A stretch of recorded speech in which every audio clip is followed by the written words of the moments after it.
tamu ambayo nimeshapitia kwenye mahusiano yangu. Kuna mtu mmoja nilikuwa naye kwenye mahusiano, alikuwa anapenda kuniuzi, lakini alikuwa kila akiniuzi.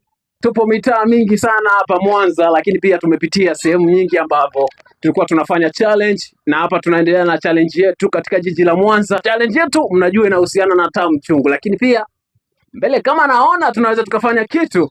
Bana, sisi tunaenda moja kwa moja kufanya challenge yetu kwa sasa hivi, tuone kwamba inakuwaje. Najua mapenzi ni tamu chungu,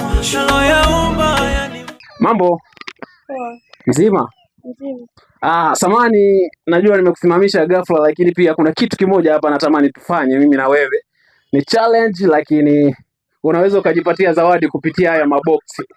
Sasa nina maboksi yangu hapa, nataka uchague boksi ambalo wewe limekuvutia zaidi au ambalo naona linafaa kwako. Alafu baada ya kulichukua nitakuelekeza cha kufanya.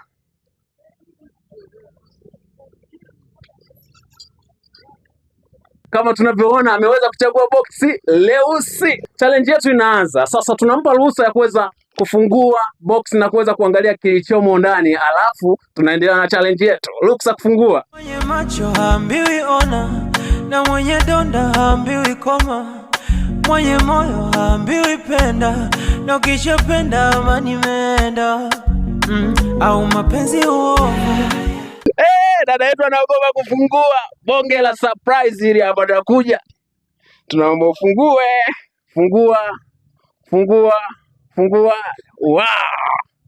Bana, kwenye kamera yetu tunaona kitu ambacho ameweza kufungua kukutana nacho. Sasa challenge yetu ni kwamba baada ya kufungua hii zawadi, tunajua katika maisha yako na mpaka sasa hivi ulipo kuna mahusiano ambayo umeweza kuyapitia, na mahusiano hayo lazima ndani yake yalikuwa na tamu na chungu. Sasa hii apple inamaanisha tamu.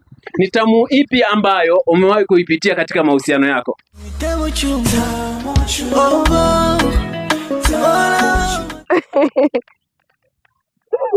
Yeah.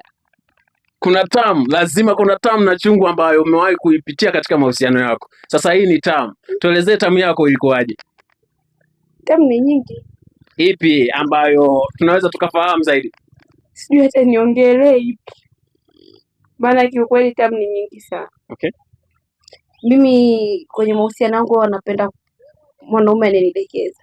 Yeah. Kwa hiyo tamu ambayo nimeshapitia kwenye mahusiano yangu, kuna mtu mmoja nilikuwa naye kwenye mahusiano, alikuwa anapenda kuniuzi, lakini alikuwa kila akiniuzi akajua kabisa nimekasirika, lazima aende akanunulie zawadi, anakuja ananibembeleza. Kuna siku kaninunulia kiatu